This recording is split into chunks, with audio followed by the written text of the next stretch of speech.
Tim gabungan dari Direktorat Tindak Pidana Umum di Tipidum dan Laboratorium Forensik Lab 4 Bareskrim Polri mendatangi Polresta Surakarta Solo dalam rangka melanjutkan proses penyelidikan keaslian ijazah Presiden ke-7 Republik Indonesia, Joko Widodo.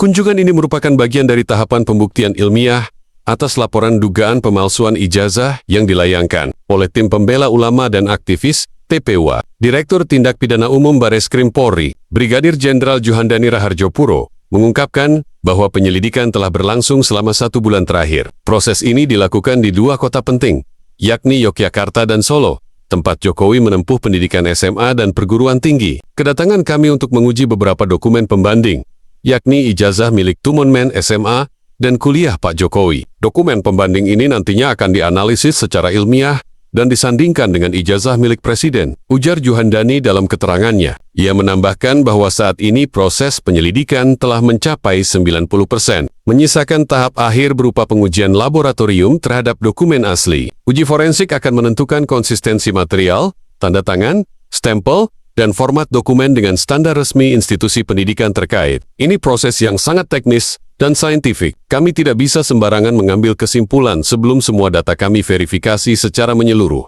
tegas Juhandani. Sebelumnya, laporan terhadap Jokowi dilayangkan oleh Egy Sujana selaku Ketua TPUA yang meragukan keabsahan ijazah Presiden. Laporan tersebut ditindaklanjuti oleh Bareskrim Polri sebagai bentuk pemenuhan hak hukum setiap warga negara, sekaligus menjaga prinsip akuntabilitas publik terhadap pejabat negara. Pihak istana sendiri telah menyerahkan ijazah asli SMA dan perguruan tinggi milik Jokowi kepada penyidik sebagai bentuk transparansi dan kerjasama dalam proses hukum yang berjalan. Pengacara Presiden, Yakub Hasibuan, menegaskan bahwa langkah ini membuktikan tidak ada yang dicutap-tutipai dan semua tudingan akan dijawab berdasarkan bukti yang sahih. Hingga saat ini, Bareskrim Polri belum merilis hasil final dari uji laboratorium tersebut. Publik diharapkan menunggu dengan sabar dan tidak berspekulasi sebelum ada keterangan resmi dari institusi penegak hukum. Pidana Umum Bareskrim Polri Brigjen Juhandani Raharjo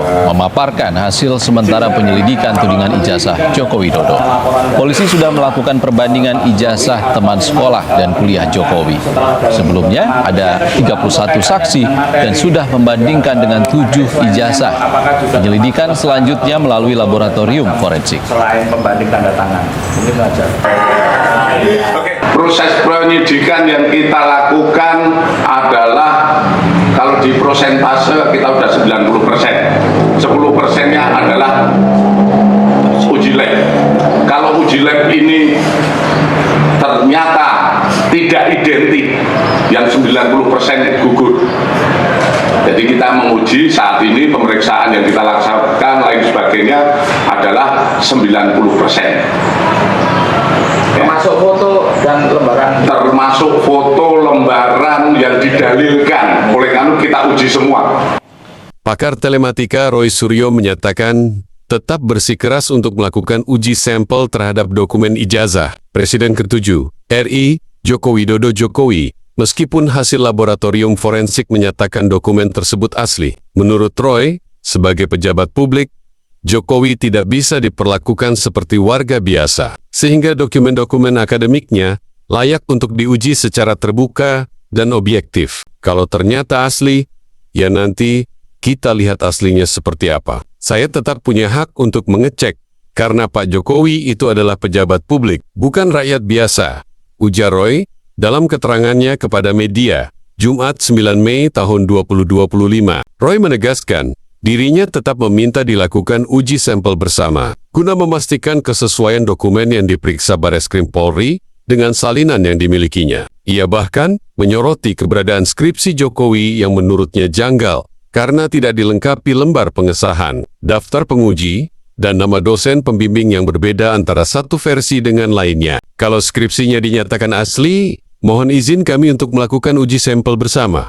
Sampelnya sama enggak? Kalau ternyata yang diuji itu adalah sampel dari UGM, yang juga kami pegang, dan ternyata tanpa lembar pengesahan serta nama pembimbingnya berbeda, maka itu patut dipertanyakan, tambah Roy. Meski demikian, Roy menyatakan siap menerima hasil apapun selama prosesnya dilakukan secara transparan dan ilmiah. Kalau nanti benar, saya akan bilang benar. Kalau nanti tidak, Ya saya akan bilang tidak. Kalau ternyata masih ada kejanggalan, kami akan lanjutkan penyelidikan. Di sisi lain, penyelidikan oleh Direktorat Tindak Pidana Umum di Tipidum Bareskrim Polri terus berlanjut. Direktur di Tipidum Brigjen Juhandani Raharjo Puro mengungkapkan bahwa proses penyelidikan sudah mencapai 90% dan kini tinggal menunggu hasil uji laboratorium forensik. Kita sudah memeriksa sekitar 31 saksi. Mereka terdiri dari teman SMA, rekan kuliah, pihak kampus, serta para pelapor. Kami juga menguji 7 dokumen pembanding dari masa SMA dan perkuliahan, ujar Juhandani, Rabu 7 Mei tahun 2025. Penyelidikan ini dilakukan menyusul laporan dari tim pembela ulama dan aktivis TPUA yang dipimpin oleh Egy Sujana, yang menuduh Jokowi menggunakan ijazah palsu. Proses pengumpulan data dilakukan di 2 kota, Yogyakarta dan Solo, tempat Jokowi menempuh pendidikan. Kami sudah hampir 1 bulan melakukan penyelidikan. Ini murni penanganan laporan masyarakat. Tidak ada kaitannya dengan penindakan terhadap kebebasan akademik, tambah Juhandani. Kami sudah hampir 1 bulan melakukan penyelidikan. Ini murni penanganan laporan masyarakat. Tidak ada kaitannya dengan penindakan terhadap kebebasan akademik, tambah Juhandani. Di tengah memanasnya isu ini, Roy Suryo justru dilaporkan ke Polres Metro Jakarta Selatan oleh Perkumpulan Advokat Indonesia Pradi Bersatu. Dalam laporan yang dibuat pada 26 April 2025, Roy dan 4 orang lainnya berinisial Rumah Sakit, Tinggi, S, dan K dituduh menyebarkan informasi bohong dan memprovokasi keresahan publik terkait tuduhan ijazah palsu Jokowi. Sekretaris Jenderal Pradi Bersatu, Ade Darmawan, menyebut Roy Suryo telah melanggar pasal 28 ayat 2 Undang-Undang ITE dan pasal 160 KUHP. Niat buruk Roy Suryo. CS itu jelas terlihat. Kami sudah menyertakan 6 bukti video dan akan menambahkan lagi minggu depan, kata Adi. Pemeriksaan terhadap pelapor dan para saksi dijadwalkan ulang menjadi Selasa, 13 Mei 2025. Presiden Jokowi sendiri juga telah melaporkan 5 orang yang dianggap menyebarkan isu palsu terkait ijazahnya ke Polda Metro Jaya, Rabu 30 April tahun 2025. Ia menyatakan, meski isu ini sudah lama beredar, baru sekarang ia membawa ke ranah hukum karena sebelumnya masih menjabat sebagai kepala negara. Ini sebetulnya masalah ringan, tuduhan ijazah palsu, tetapi perlu dibawa ke ranah hukum agar semuanya jelas dan gamblang, ujar Jokowi. Kuasa hukum Jokowi, Yakub Hasibuan, membenarkan bahwa ijazah asli SMA dan perguruan tinggi Presiden telah diserahkan ke Bareskrim untuk diuji secara forensik sebagai bentuk keterbukaan. Presiden ke-7 Republik Indonesia, Joko Widodo, menegaskan bahwa ijazah miliknya bukan merupakan objek penelitian. Pernyataan itu disampaikan Jokowi saat menanggapi tudingan kriminalisasi terhadap sejumlah pihak yang sebelumnya mempertanyakan keabsahan ijazahnya dan kemudian dilaporkan ke Kepolisian Daerah Metropolitan Jakarta Raya Polda Metro Jaya. Saya kira sudah keterlaluan. Saya merasa dihina sehina-hinanya. Ini bukan soal riset. Ini sudah masuk penghinaan, ujar Jokowi kepada awak media. Menekankan bahwa langkah hukum yang diambil bukanlah bentuk pembungkaman terhadap penelitian akademik, melainkan respons terhadap dugaan pencemaran nama baik. Isu ini mencuat setelah laporan dugaan pemalsuan ijazah yang ditujukan kepada Presiden dilayangkan oleh Ketua Tim Pembela Ulama dan aktivis TPUA, Egy Sujana. Menindaklanjuti laporan tersebut, Badan Reserse Kriminal Bareskrim Polri meminta dokumen asli berupa ijazah sekolah menengah atas SMA dan ijazah perguruan tinggi milik Jokowi untuk keperluan verifikasi. Pengacara Presiden, Yakub Hasibuan, membenarkan bahwa pihak keluarga telah menyerahkan dokumen-dokumen tersebut kepada penyidik. Ijazah asli SMA dan universitas milik Pak Jokowi telah kami serahkan ke penyidik sesuai permintaan untuk keperluan penyelidikan. Saat ini dokumen tersebut sedang diperiksa oleh tim laboratorium forensik, ujar Yakub dalam keterangan persnya. Yakub menegaskan bahwa proses ini menunjukkan keterbukaan dan itikad baik dari Presiden untuk menanggapi tudingan secara proporsional dan sesuai prosedur hukum yang berlaku. Kasus ini kembali menyita perhatian publik setelah beredar narasi di media sosial yang menyebutkan bahwa Presiden menggunakan kekuasaannya untuk menekan pihak-pihak yang mengkritisi dirinya. Pemerintah membantah keras tuduhan tersebut dan menyebut langkah hukum yang ditempuh merupakan hak setiap warga negara untuk membela kehormatannya secara legal. Hingga kini, proses penyelidikan atas laporan dugaan pemalsuan ijazah dan dugaan pencemaran nama baik masih berjalan di institusi kepolisian. Pihak berwenang belum memberikan pernyataan resmi terkait hasil pemeriksaan forensik atas dokumen yang telah diserahkan. Melakukan gugatan atas ijazah SD, SMP, SMA. Yang mana kemudian dia dihukum. Dia sama sekali yang tidak mengeluarkan soal ini. Jadi bukan ini. Bukan ijazah S1. Bukan ijazah S1. Kami menggunakan sumber yang sangat primer, kami foto ya. Ini skripsi, bukan ijazah ya? Iya Pak, jadi Oke. Nih. di bawah ini, di bawah. Foto, ini naikin dikit coba. Fotonya dinaikin. Dinaikin. Nah ini, Naikin lagi. Naikin Nggak dikit lagi. nah ini kan Drag ke kita atas. periksa lewat analisa Nah, ini nih. mikroskop digital Ya, ya. oke. Jadi semacam intensitas kanal red, green dan blue. Nah ini kan red. Ya. Nah terus harus lintasannya kan harus ada red. Ya. Secara natural, menimpain. Capnya. Iya, ternyata setelah kita periksa tadi programnya mana? Ya, itu yang nggak ada. Oke. Yang nggak ada di sini. Lihat ya, Ini nggak perhatiin ada fotonya rednya. numpang tuh loh. Oke. Maka di samping Ella ya. Tapi kan kita nggak bisa bicara ini karena ini kan dari tapi kan medsos. diklaim, Bang. Bukan dari Diklaim sama siapa? Diklaim oleh siapa Sandi Utama. Ini yang mau kita Bukan yang- counter. Ini Sandi lagi katanya yang mana yang benar? Sigit Sunarta juga ini Ini yang perlu dipakai. kita counter bahwa yang diupload itu palsu. Gini loh Mas Aiman. Bang, Anda ngomong Menurut yang Sandi itu diupload. siapa? Sekarang begini, Bung. Coba buka Lagi Twitternya. mana ini, Bung? Twitternya siapa? Twitternya siapa? Berdasarkan yang Anda analisa ini, ya.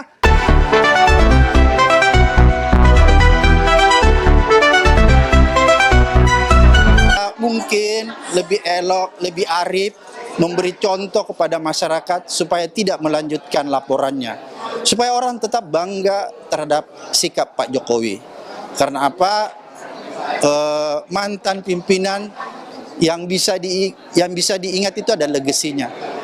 Kalau Pak Jokowi membuat atau meninggalkan legasi yang bagus, maka permintaan dari pihak Bareskrim untuk menyerahkan atau memberikan ijazah asli Pak Jokowi dalam rangka penyelidikan dengan adanya pengaduan dari saudara Egy Sujana. Jadi ini sedikit berbeda dari yang kita laporkan di Polda Metro Jaya. Kalau Polda Metro Jaya itu Pak Jokowi sebagai pelapor, di sini itu Pak Jokowi sebagai terlapor. Jadi yang dilaporkan Pak Jokowi dan ijazahnya yang seakan-akan dituduh palsu.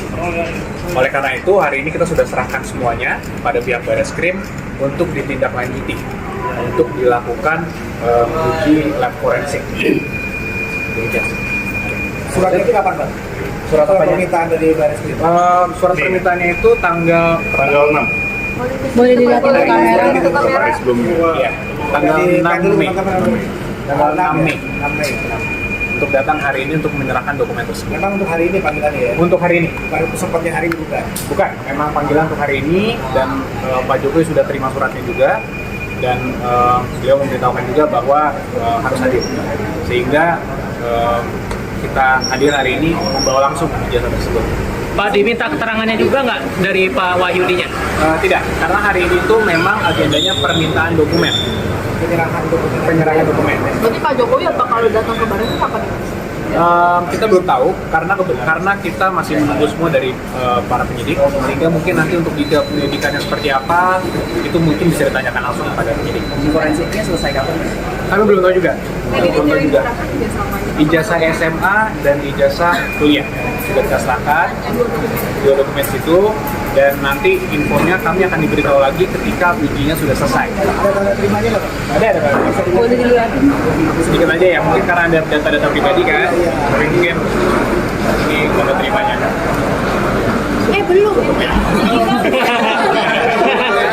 Kan ada data pribadi, alamat dan lain-lain kan. Kami nggak bisa terlalu. Mas, mungkin bisa mau tanya mengenai update laporan di Polda Metro Jaya, apakah sampai saat ini udah naik ke tahap penyelidikan atau gimana? Kami belum mendapatkan informasi lebih lanjut lagi untuk yang di situ. Jadi kita masih menunggu, kita menghormati lah semua proses penyelidikan yang ada, yang di Polda maupun yang di Bareskrim ini. Pak,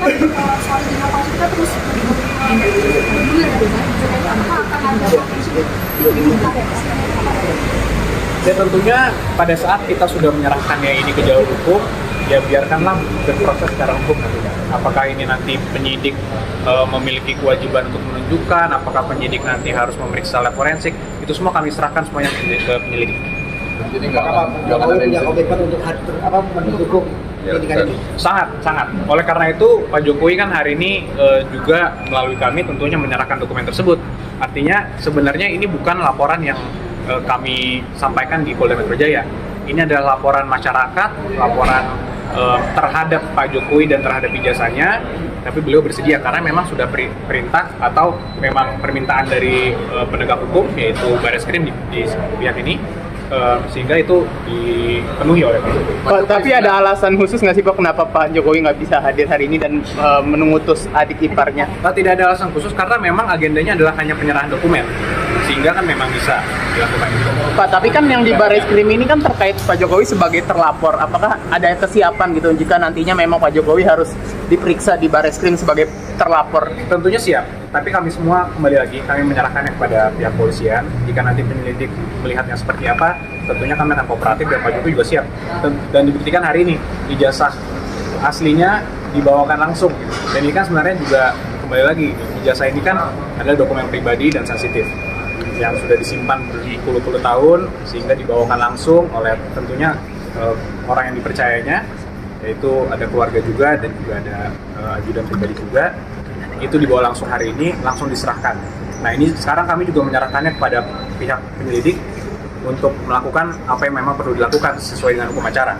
Sehingga nanti ketika selesai, infonya kami akan diberitahukan dan nanti kita biarkan untuk penyelidikan berjalan sebagaimana mestinya. Berarti itu boleh nanti ditampilkan ke publik soal ijazah? Nanti bisa ditanyakan langsung pada para penyelidik. Mas, kalau perihal pesan Pak Jokowi sendiri sebenarnya memperbolehkan nggak sih untuk mengambil sampel ijazah?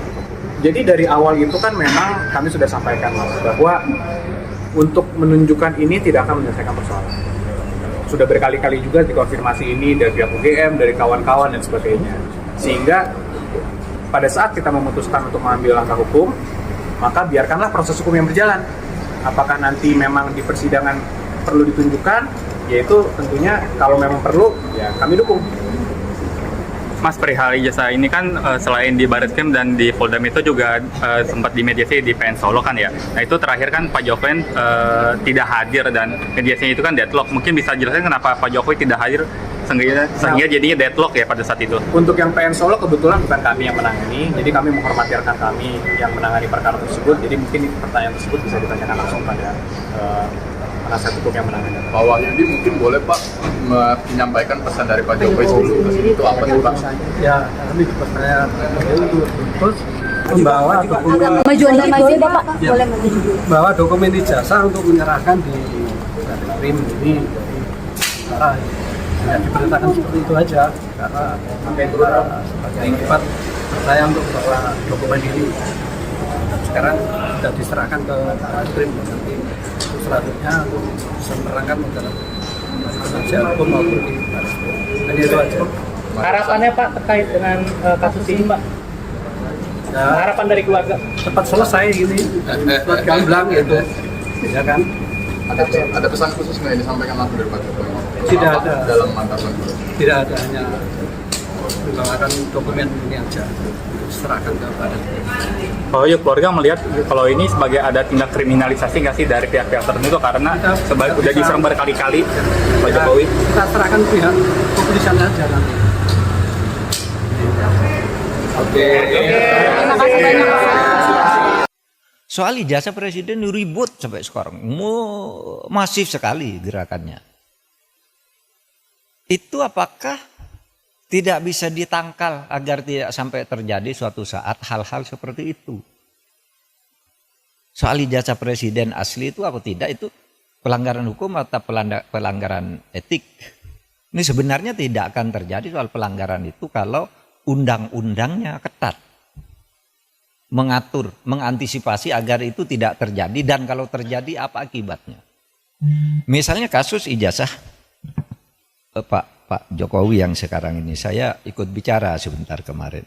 Saya sih tidak peduli apakah ijazah Pak Jokowi itu asli atau tidak. Saya tidak peduli karena itu tidak akan ada akibatnya terhadap proses ketatanegaraan kita.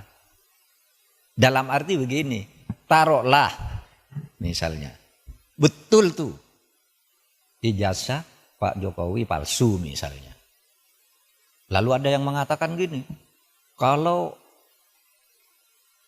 betul ijazah Pak Jokowi palsu, maka seluruh keputusan-keputusannya selama menjadi presiden itu batal. Tidak sah. Saya bilang, enggak lah. Apa hubungannya?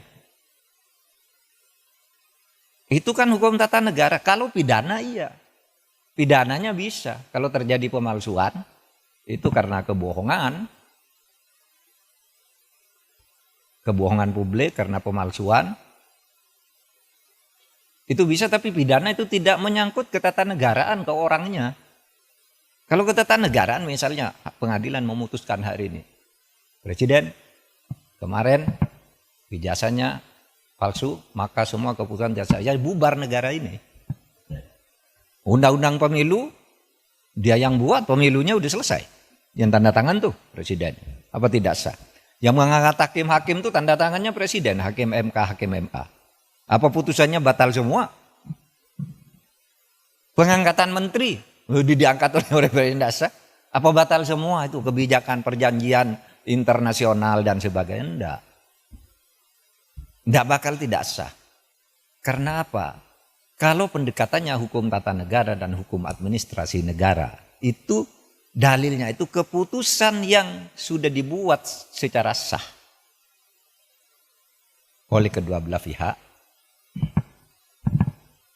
itu harus dijamin kepastian hukumnya. Wah, itu berlaku. Kalau salah ya sudah, misalnya kita kontrak dengan Cina, bikin jalan tol gitu, bikin kereta api gitu. Karena kita tidak senang lalu mau batal, ya Cinanya tidak mau. Kita terikat oleh hukum internasional juga dalam sengketa internasional. Atau kampus-kampus ini menjadi tidak sah semua ijazahnya. Karena apa? Yang mengangkat menteri, rektornya yang menandatangani ijazah itu. Menteri itu diangkat oleh Presiden. Oleh sebab itu jangan terlalu ngelantur. Bicara keabsahan ijazah Presiden kok dibilang lalu keputusannya tidak sah. Karena saya mengatakan begini, ini ada aja yang nanggapi. Saya lihat di TikTok. Seakan-akan apa? Mahfud MD sekarang sudah berubah. Sudah mendukung Pak Jokowi. Dia mengatakan bahwa kalau ijazahnya Pak Jokowi palsu, keputusannya tidak batal. Lah iyalah, bukan karena mendukung, memang begitu. Coba, teori apa yang bisa menyatakan itu? Kecuali pidana ya. Kalau pidana personal, bukan pada keputusan ketatanegaraannya. Iya, saya bilang. Yang saya katakan begini, ada yang tanya juga, Pak Mahfud, Anda kok enggak ikut-ikut nih? Ikut dalam gerakan menggugat ijazahnya Pak Jokowi. Saya enggak punya kepentingan. Apa? Kepentingan saya enggak ada. Makanya itu ditolak.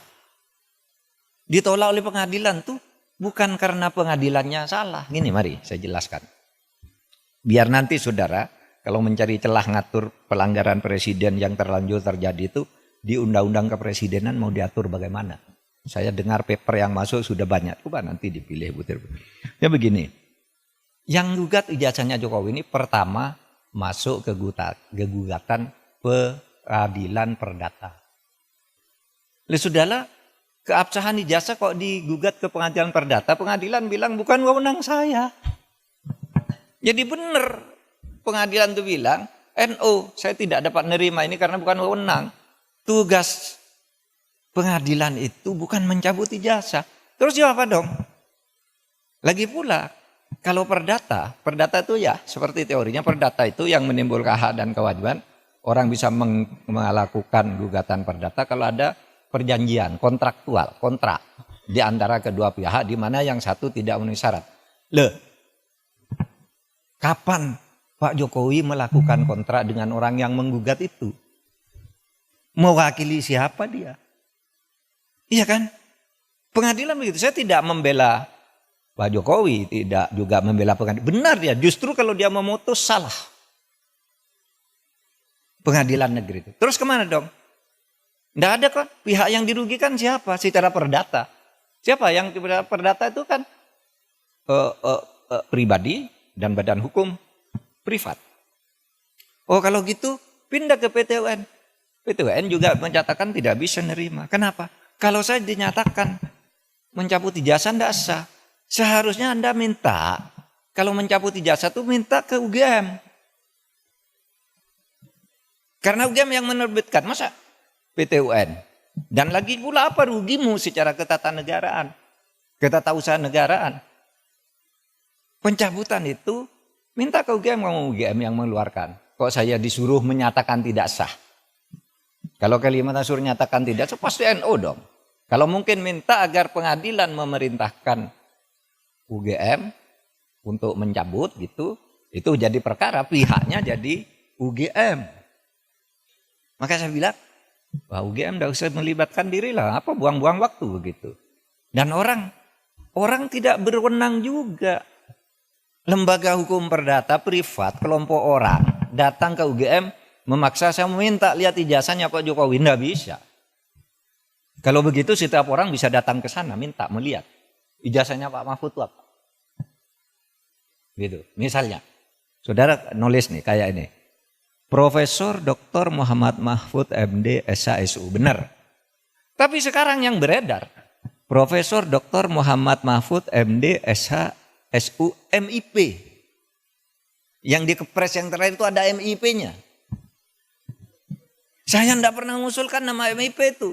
Tapi saya tahu, kira-kira orang yang membuat Kepres ini tahu bahwa saya punya gelar MIP dari UGM. Tetapi MIP itu sudah ditulis di SU itu. Karena saya lulus UGM S2 itu. Waktu itu lulus, tahun 87 itu gelar S2 UGM namanya SU. Sarjana Utama. Sesudah itu ganti MA. Magister Artium. Sesudah itu berubah Magister Ilmu Politik, Magister Ilmu Hukum, Magister Ilmu Teknik, kayak gitu-gitu. Sebenarnya SU itu sudah mewakili MIP. Kalau orang lalu minta ke pengadilan cabut saya tidak masang sendiri, saya tidak tahu. Nah, oleh sebab itu sekarang saya katakan, kalau gitu masuk ke pidana. Nah, kalau ke pidana, itu kan tidak masuk ke pidana. Malah yang dihukum orang yang menyebarkan berita bahwa ijazahnya palsu. Dihukum bener, ya dihukum, masuk penjara 2 orang. Karena apa? Dianggap menyebarkan berita bohong. Sekarang masih di penjara, belum keluar. Malah yang punya ijazahnya tidak dipersoalkan. Sekarang jalurnya sudah masuk, tinggal politisnya bisa enggak? Karena yang dilaporkan sekarang, ya, yang dilaporkan sekarang itu adalah pemilik ijazah dan sudah dilaporkan ke Bareskrim. Nah kalau itu arahnya udah tepat, tinggal hukumnya nanti dinilai benar apa tidak. Itu palsu. Nah kalau gitu UGM boleh hadir, dipanggil pengadilan. Kalau cuma didatangi orang, saya minta ijazahnya, saya minta skripsinya untuk apa? Kalau saya enggak boleh. Sudah benar tuh UGM.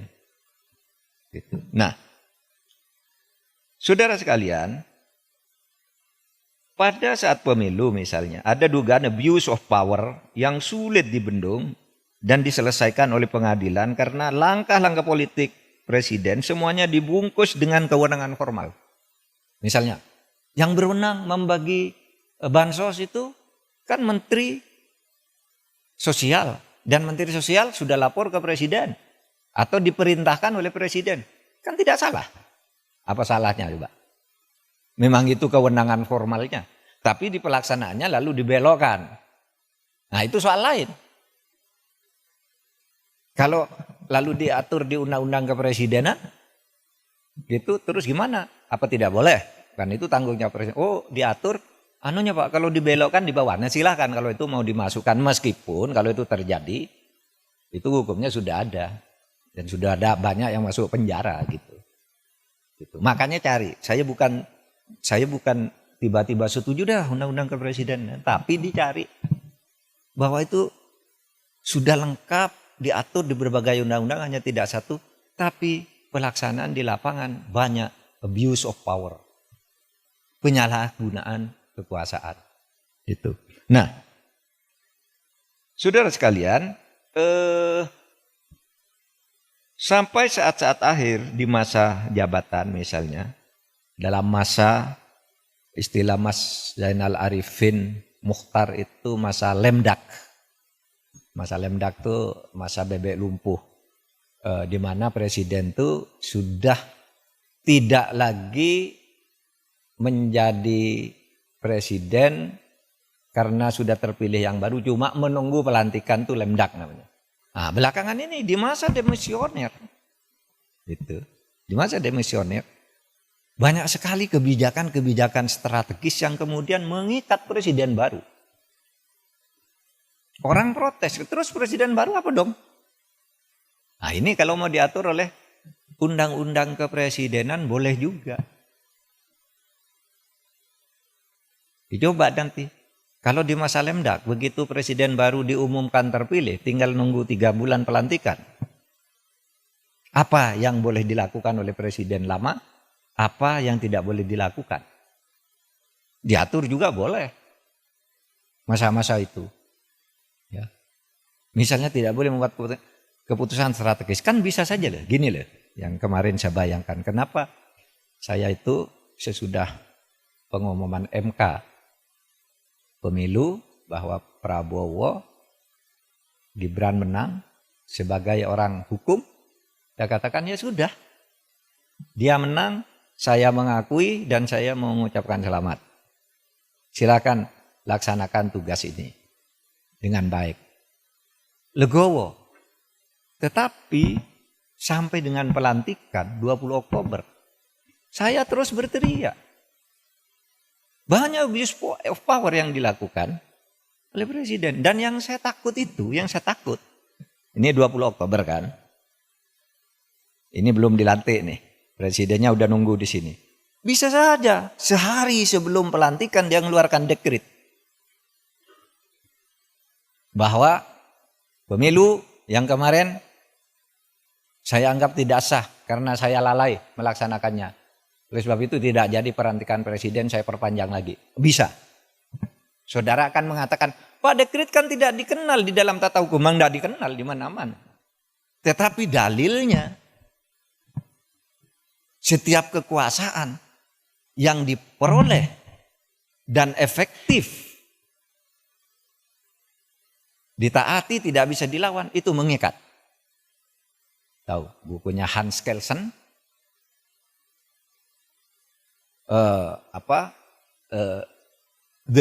the pure theory of law.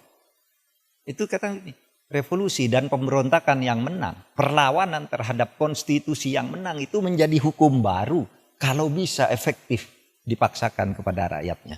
Ini teorinya. Bukunya jelas dan prakteknya jelas. Saya katakan, Pak, apakah kita nih pelanggaran kepemerintahan kita nih dibentuk tidak melanggar konstitusi? Iya, melanggar konstitusi. Mari saya tunjuk. Ketika Indonesia merdeka tahun 45, kemerdekaan itu melanggar konstitusi yang berlaku ketika itu. Apa itu? Konstitusi Kerajaan Belanda, pasal 2 menyatakan Kerajaan Belanda meliputi Nederland, Hindia Belanda, dan Suriname. Hindia Belanda itu Indonesia. Konstitusi itu berlaku. Tapi konstitusi seperti itu dilawan oleh Bung Karno. Kita langgar aja konstitusi ini. Ayo kita merdeka. Bung Karno udah patukan rakyat. Rakyat mentaati secara efektif. Pelanggaran konstitusi yang dilakukan Bung Karno itu sah menjadi konstitusi baru. Atau dasar konstitusi baru. Kan melalui pemberontakan. Karena sah. Apa? Efektif. Bung Karno mengeluarkan dekret 5 Juli tahun 59. Itu jelas melanggar konstitusi. 5 Juli tahun 59 Bung Karno 1 membubarkan konstituante. Tidak boleh menurut konstitusi. Kok konstituante dibubarkan? Memberlakukan kembali Undang-Undang Dasar 45. Konstituante dibubar. Tidak boleh dilakukan oleh presiden. Karena yang menempatkan memberlakukan Undang-Undang Dasar itu konstituante. Bukan presiden, malah dibubarkan konstituantenya pada waktu itu. Itu kan pemberontakan. Tapi Bung Karno menang pemberontakan juga kali ini. Kenapa rakyat setuju kalau Bung Karno tidak melakukan itu? Indonesia ini kacau balok. Maka keluar fatwa Mahkamah Agung ketika itu bahwa yang dilakukan oleh Bung Karno itu adalah untuk menyelamatkan negara. Dalilnya salus populi suprema lex esto. Keselamatan rakyat itu menjadi hukum yang tertinggi. Boleh konstitusi dilanggar kalau untuk menyelamatkan rakyat. Itu dalilnya. Itu yang kemudian dipakai oleh Wiryono Projodikoro. Bung Karno mengeluarkan dekret sah karena dia ingin menyelamatkan rakyat. Selesai. Presiden Soeharto memerintah Orde Baru. Apa itu? Melanggar konstitusi juga. Masa kekuasaan katanya dialihkan melalui Super Semar? Nggak bisa kok kekuasaan dialihkan melalui Super Semar. Nggak bisa. Pelanggaran konstitusi. Lalu direkayasa agar itu disahkan. Jadi 66 sampai 67 dia melakukan kekuasaan secara melanggar konstitusi. Tapi itu dianggap sah. Karena apa? Rakyat setuju pada waktu PKI bubarkan. Kalau tidak ada Pak Harto, PKI tidak bubar. Kita dukung. Sah meskipun melanggar konstitusi. Dalilnya apa? Salus populi suprema lex esto. Keselamatan rakyat itu adalah konstitusi yang tertinggi. Lebih tinggi lagi dari konstitusi. Nah itulah filosofi tertinggi dari kedaulatan rakyat itu. Makanya saya katakan, loh kalau nanti sebelum tanggal 20 Oktober kemarin, saya terus nyerang tuh ke pemerintahan Pak Jokowi sampai 20 Oktober, saya serang tuh. Apalagi sesudah mau melanggar putusan MK itu saya lawan. Saya khawatir sebelum dilantik Pak Prabowo itu sudah diambil kekuasaannya. Bisa saja toh. Kita curiga begitu. Tapi begitu Pak Prabowo dilantik, ya saya berhenti. Sampai sekarang saya tidak pernah nyerang Pak Jokowi lagi. Udah selesai. Yang penting Pak Prabowo dilantik agar negara ini stabil. Karena ada alasan. Menyelamatkan rakyat itu bisa melanggar konstitusi. Nah itu bisa diatur nanti. Di rancangan undang-undang kepresidenan. Di masa lemdak itu apa yang boleh dilakukan oleh seorang presiden. Atau sesudah selesai, lalu tiba-tiba terbukti ada.